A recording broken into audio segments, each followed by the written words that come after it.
রাতে একটা ওষুধ ছিল, ভুলে গেলাম। ঘুমাই গেছিলাম। রাতে ডাক্তার ওষুধটা খাইতে বলছিল, না খেয়ে ঘুমাই গেলাম। কেন যে ভুলে গেলাম, কেন যে ঘুমাই গেলাম। দাদি ভুলে গেছো তো কি হয়েছে, আমি সমাধান দিচ্ছি, ঠিক হ্যাঁ। যদি খেতাম। টেনশন, দুশ্চিন্তা ওষুধ না খাওয়ার থেকেও শরীরে খারাপ প্রভাব ফেলে দাদি। উফ, নিয়মে ওষুধ, বেনিয়মে বিষ। টাইম মতো ওষুধ খেতে হয়, এটা আমি জানি। তুমি ওষুধ যত খাওয়ানি খাওয়ানি বলে টেনশন করছো, এটাতে তোমার শরীরে আরো খারাপ প্রভাব ফেলবে। তুমি ঘুমিয়েছো আর ভালো করেছো, বুঝতে পেরেছো?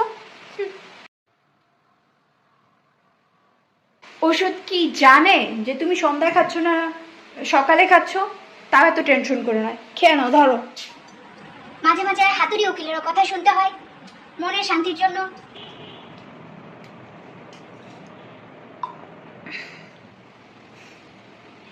ওষুধের নিয়ম টাইম ওয়াটাইম বোঝে, কিন্তু দুশ্চিন্তার টাইম ওয়াটাইম বোঝে না।